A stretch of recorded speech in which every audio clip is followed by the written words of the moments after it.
How's it going, YouTube? This is Scott, aka DadRom, and I just want to take a little bit of time here to show you this new browser. It's by Opera, and it's called Opera Neon. We should just jump right into it here, but this is based on the Chromium open source browser.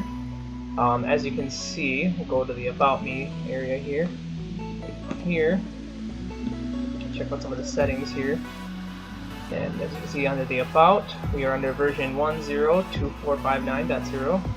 The browser built for speed, simplicity, and security. The one thing I did notice is that it is definitely pretty speedy, and its simplicity is kind of debatable.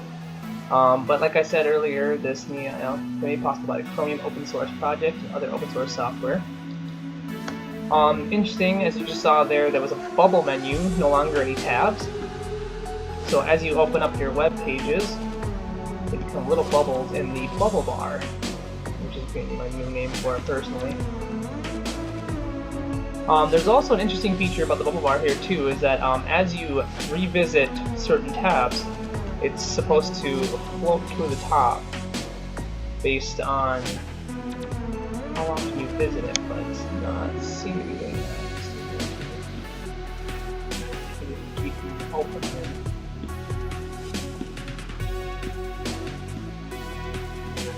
It's going to be doing that, but supposedly as you use these bubbles to go into your different web pages, the more favorited ones start rising to the top. Anyways, kind of interesting. You got the Omni box here, which is this searching area, along with your favorited bubbles. This works just like the same Omni box that's in the Chrome web browser, where you can look for web pages such as yahoo.com.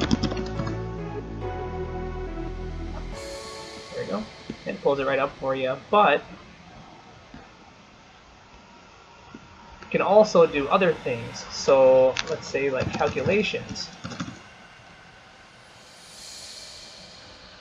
Well, didn't really calculate that one, did it?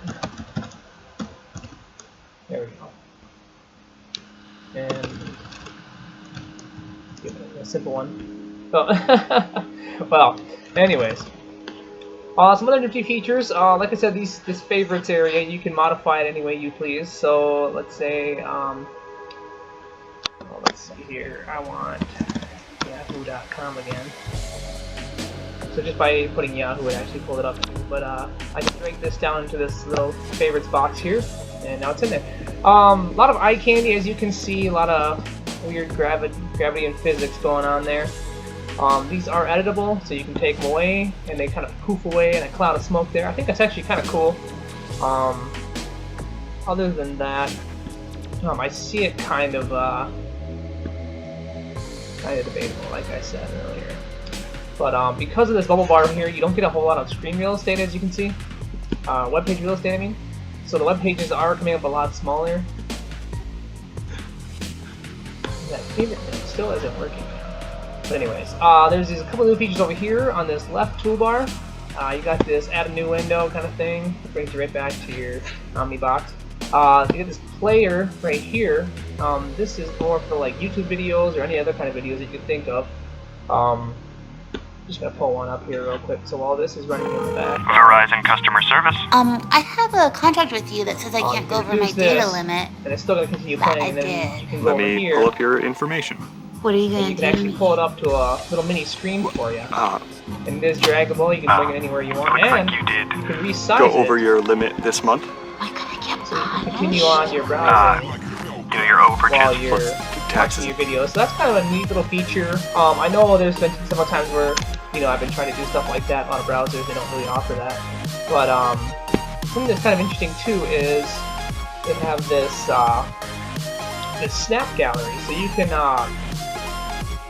take a snapshot of a web page, and it throws it right into like this little mini gallery right down here. And you can go back and view that, or let's say you just made an order real quick on like Amazon or something like that. You get a quick snapshot of your receipt. Lots of useful stuff with that, I guess. You also got your download toolbar here. I'll give you an idea of what you downloaded. And other than that, kind of a weird thing in the tools here is it actually has its own task manager. You see all the stuff you got going on in the browser here.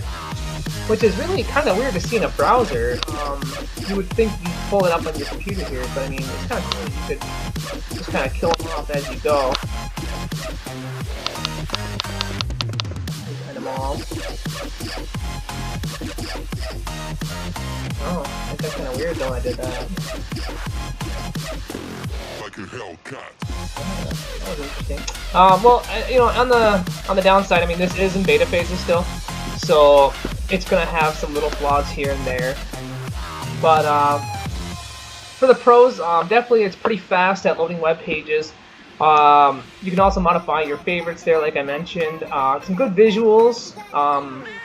You know, a lot of cool stuff that you can see. You know, like I said, I like the physics of the moving stuff around. And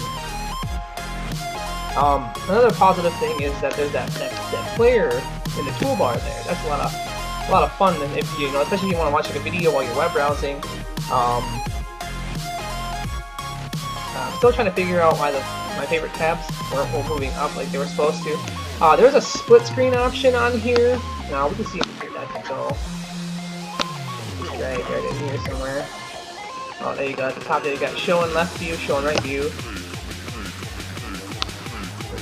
Top there, still showing right view. There you go. Now we got this split screen option here. Kind of weird saying P option, but that's what interesting. Oh, what did it do for? Oh, maybe it should be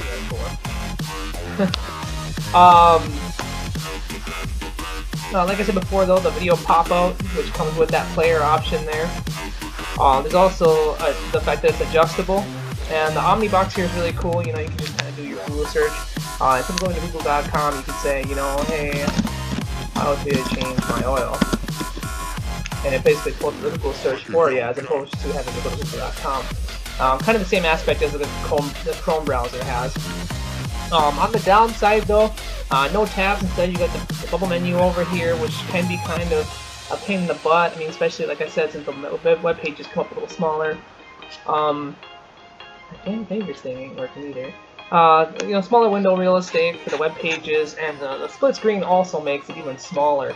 But definitely something to play around with. I could see this going in places, but I mean, I'd say we'll wait till the next update to see where it gets at. But for the most part, it's a pretty promising little web browser. Just like the original Opera, it was a lot faster than most browsers I've played with, like Firefox and Chrome, and you know, definitely Internet Explorer. Internet Explorer is just a mess. But if you have a chance, take a look at it. Let me know in the comments below what you think. If there's anything else I could look at for you guys on this Opera browser. Otherwise, go ahead and take a look at it for yourself, and like I said, let me know what you think. Alright, thank you.